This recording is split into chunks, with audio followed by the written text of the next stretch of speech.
Hello दोस्तों, आप सभी का इस वीडियो में स्वागत है। इस वीडियो में हम बात करेंगे भारतीय न्याय संहिता के चैप्टर 4 जो सेक्शन 45 टू 62 को कवर करता है, जिसके सेक्शन 45 टू 60 को हम फर्स्ट पार्ट में समझ चुके हैं। अगर आपने वीडियो ना देखा हो तो लिंक डिस्क्रिप्शन में है। आज हम सेकंड पार्ट में सेक्शन 61 और 62 को बहुत ही आसान भाषा में समझेंगे। स्टार्ट करने से पहले एक छोटी सी रिक्वेस्ट कि अगर आप चैनल पर नए हैं तो प्लीज चैनल को सब्सक्राइब कीजिए, वीडियो को लाइक कीजिए और ज्यादा से ज्यादा अपने दोस्तों को शेयर कीजिए। चलिए वीडियो को स्टार्ट करते हैं। आपराधिक षड्यंत्र का इतिहास। आज इस आधुनिक युग में ऐसे अनेक अपराध हैं जो आपराधिक षड्यंत्र के अंतर्गत किए जा रहे हैं। हत्याकांड अधिकांश आपराधिक षड्यंत्र के अंतर्गत कारित किए जा रहे हैं।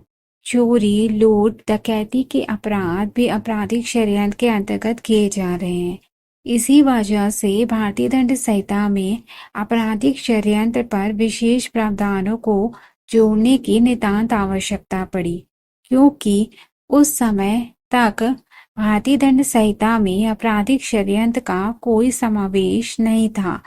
सन 1913 में एक संशोधन के द्वारा आपराधिक षड्यंत्र को भारतीय दंड संहिता में सम्मिलित किया गया।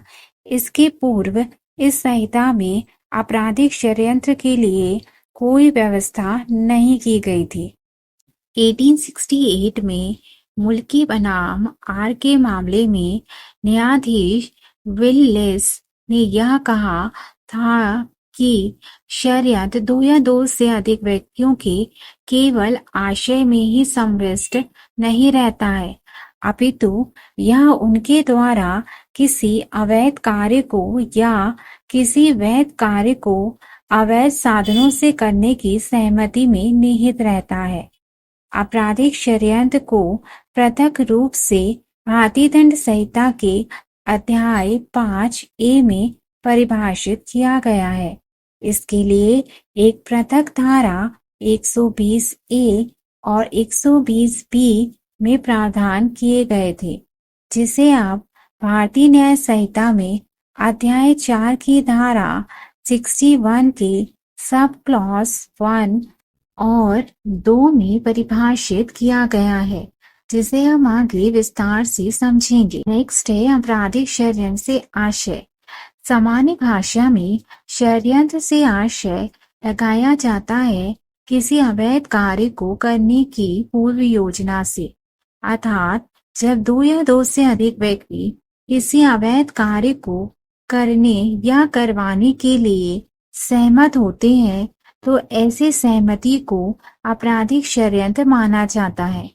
भारतीय दंड संहिता में यह व्याख्या की गई है कि जब कोई कार्य जो एक से अधिक व्यक्तियों के बीच किया जाता है तो आपराधिक षड्यंत्र के रूप में माना जाएगा जब उसमें निम्नलिखित आवश्यक तत्व शामिल होंगे। आगे हम देखते हैं कि ऐसे कौन से तत्व हैं जो किसी भी अपराध को आपराधिक षड्यंत्र का अपराध बनाते हैं। पहला है जिसमें दो या दो से अधिक व्यक्तियों का होना। षड्यंत्र किसी एक व्यक्ति के द्वारा नहीं होता। किसी भी कार्य को षड्यंत्र होने के लिए उसमें कम से कम एक से अधिक व्यक्तियों का होना आवश्यक है, अर्थात अगर एक व्यक्ति है तो वो आपराधिक षड्यंत्र नहीं माना जाएगा। दूसरा बात करता है पक्षकारों के मध्य करार अर्थात सहमति का होना। आपराधिक षड्यंत्र का कोई भी अपराध तभी बनता है जब षड्यंत्रकारियों के मध्य इस प्रकार का कोई करार अर्थात सहमति होती है। यहाँ करार का अर्थ अग्रीमेंट से है, करार का अर्थ संविदा से नहीं है। आप मुझे कमेंट करके बताइएगा कि करार और संविदा में क्या अंतर होता है। तब तक हम देखते हैं पॉइंट नंबर 3 को, जो कहता है कि आपराधिक षड्यंत्र में कार्य का होना जरूरी नहीं है। आपराधिक षड्यंत्र का अपराध करने के लिए संगठित होना मात्र षड्यंत्र करने के लिए पर्याप्त है, फिर चाहे उसके अनुसरण में कोई कार्य किया गया हो या नहीं किया गया हो, वह आपराधिक षड्यंत्र माना जाएगा, अर्थात कार्य का होना यहाँ जरूरी नहीं है। कुछ पॉइंट बात करता है कि कार्य का करार अवैध होना चाहिए, अर्थात आपराधिक षड्यंत्र का करार षड्यंत्र के पक्षकारों के मध्य किसी अवैध कार्य को किए जाने के लिए होना चाहिए, या फिर कोई वैध कार्य को किसी अवैध साधनों के माध्यम से किए जाने के लिए होना चाहिए। विधि केवल अवैध कार्यों को ही अपराध घोषित नहीं करती, अपितु किसी वैध कार्य को अवैध साधनों के माध्यम से कारित किए जाने को भी अपराध घोषित करती है। नेक्स्ट पॉइंट बात करता है एक षड्यंत्र का चालू रहना। अर्थात आपराधिक षड्यंत्र कब चालू रहता है? तो आपराधिक षड्यंत्र का मूल तत्व दो या दो से अधिक व्यक्तियों की सहमति में निहित होता है। अर्थात जब तक सहमति का समापन नहीं होता तब तक आपराधिक षड्यंत्र का अपराध चालू रहता है या माना जाता है। नेक्स्ट पॉइंट बात करता है कि आपराधिक षड्यंत्र का प्रारंभ होना।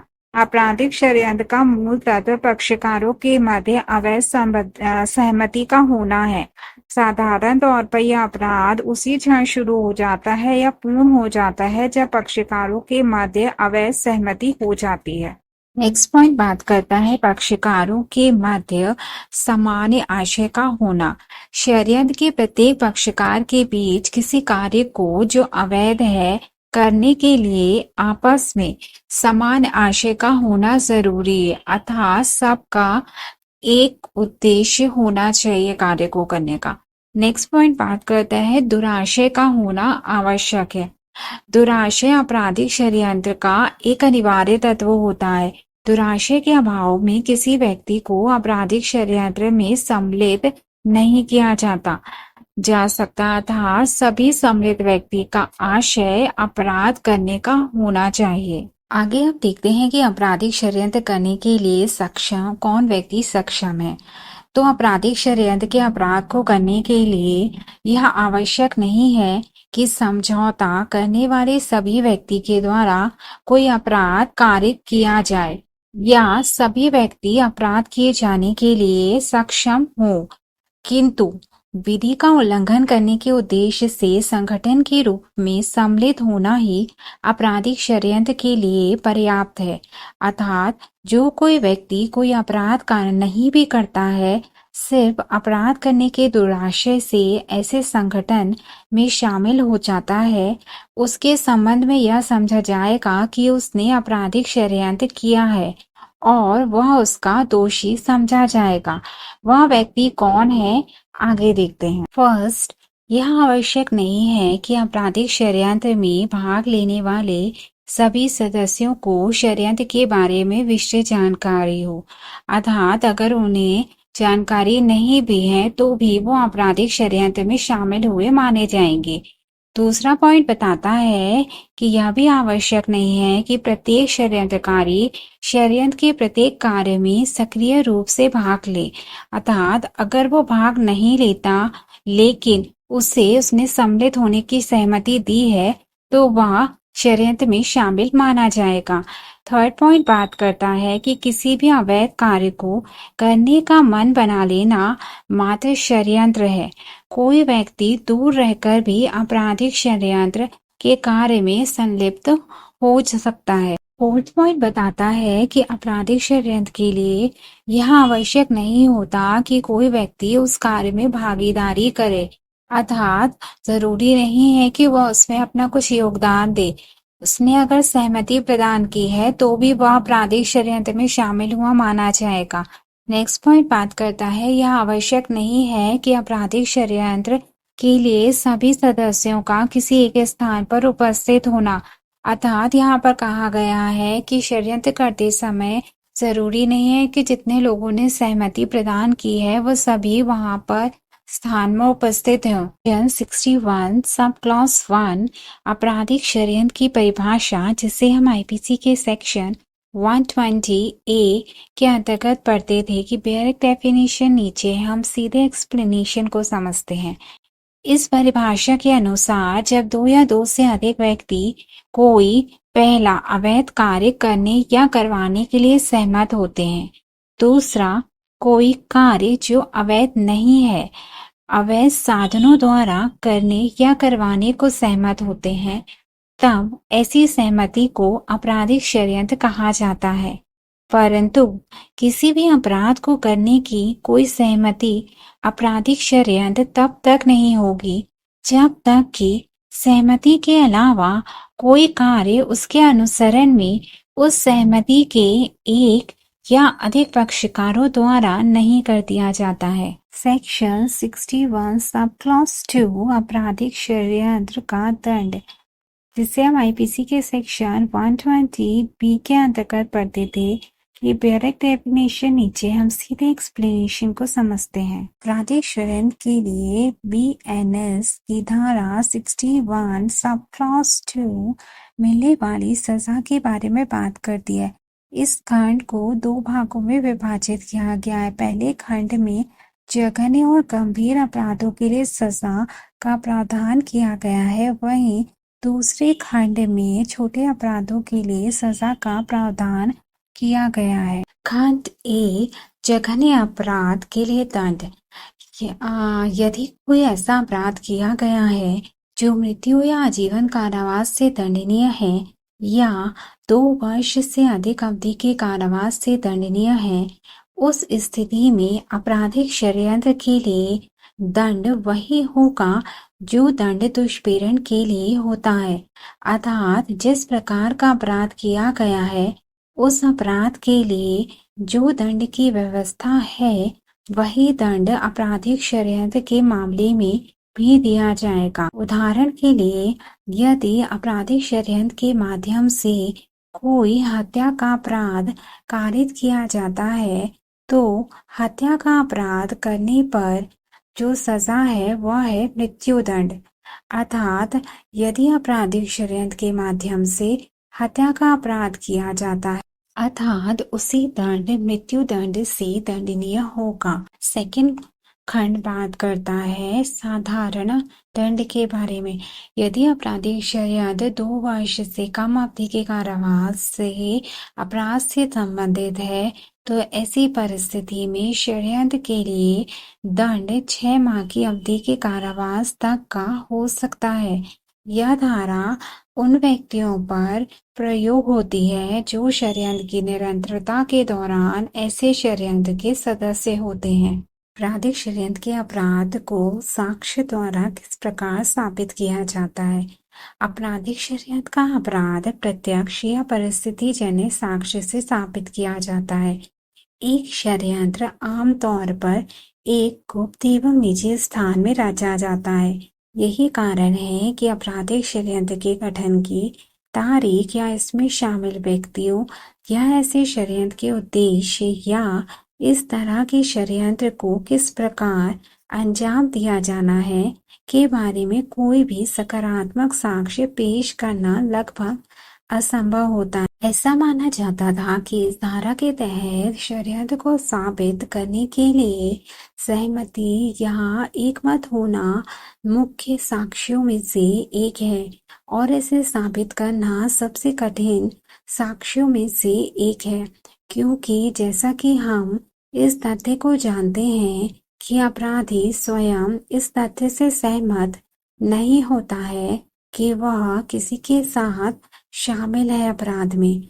यह केवल परिस्थितियों की बात है कि कोई यह साबित कर सकता है कि उन दोनों के बीच एक मत होना या सहमति है। इसीलिए आपराधिक षड्यंत्र परिस्थितिजन्य साक्ष्य पर आधारित है, क्योंकि ज्यादातर मामलों में इसे साबित करने के लिए कोई प्रत्यक्ष साक्ष्य नहीं होता है। कि हम देखते हैं कि क्या एक अवयस्क आपराधिक षड्यंत्र करने के लिए सक्षम है। आपराधिक षड्यंत्र का आधार करार में निहित है, लेकिन एक अवयस्क किसी भी प्रकार से षड्यंत्र में शामिल नहीं हो सकता। इसलिए जब एक अवयस्क के साथ कोई व्यक्ति करार करके आपराधिक षड्यंत्र गठित करता है तो वहां पर करार शून्य होने के कारण वह व्यक्ति आपराधिक षड्यंत्र के लिए दायी नहीं होता है, लेकिन वह धारा 45 के अधीन एक अवयस्क के दुष्प्रेरण के आधार के अपराध के लिए जरूर जिम्मेदार होता है। सेक्शन 62 अपराधों को करने के प्रयत्नों के विषय में, जिसे हम आईपीसी के सेक्शन 511 के अंतर्गत पढ़ते थे कि डायरेक्ट डेफिनेशन नीचे हम सीधे एक्सप्लेनेशन को समझते हैं। इस धारा को हम भारतीय दंड संहिता की चैप्टर 23 के सेक्शन 511 की आजीवन कारावास या अन्य कारावास से दंडनीय अपराधों को करने के प्रयत्न करने के लिए दंड शीर्षक के अंतर्गत पढ़ते थे।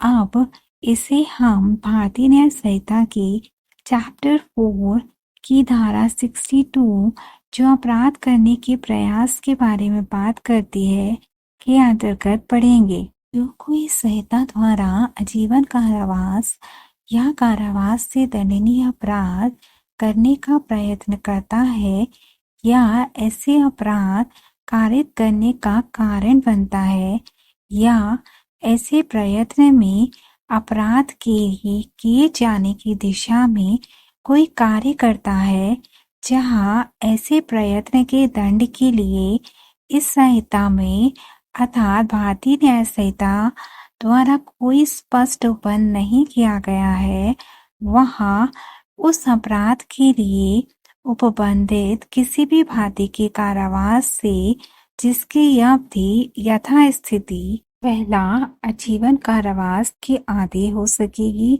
या दूसरा उस अपराध के लिए उपबंधित कारावास की सबसे लंबी अवधि की आधी तक हो सकेगी या तीसरा ऐसे जुर्माने से जो उस अपराध के लिए उपबंधित है या दोनों से दंडित किया जा सकेगा। इसे हम एक उदाहरण के द्वारा समझते हैं। मान लीजिए एक व्यक्ति है, वह चोरी करने के इरादे से एक संदूक को तोड़कर खोलता है और जब वह उससे आभूषण चुराने का प्रयत्न करता है, लेकिन जब वह संदूक को खोलता है, खोलने के पश्चात उसे पता चलता है कि उसमें तो कोई आभूषण ही नहीं है। उसने चोरी करने की दिशा में कार्य किया, लेकिन चोरी नहीं की, इसलिए वह इस धारा के अधीन दोषी होगा, क्योंकि चोरी के लिए तो संहिता में दंड का प्रावधान किया गया है, लेकिन चोरी के प्रयास के लिए नहीं। तो जिस अपराध के लिए संहिता में उपबंध नहीं किया गया है, उसके लिए पनिशमेंट इस धारा के अंतर्गत प्रदान की जाएगी। यह धारा इस सिद्धांत को रेखांकित करती है कि अपराध करने का प्रयास अपने आप में एक दंडनीय कार्य है। यह अपराध करने के इरादे और कार्रवाई के महत्व को उजागर करती है। भले ही अपराध पूरा ना हुआ हो, प्रयासों को दंडित करके धारा 62 BNS का उद्देश्य आपराधिक गतिविधियों को उनकी शुरुआत में ही रोकना है, जिससे समाज की समग्र सुरक्षा बढ़े। Thank you.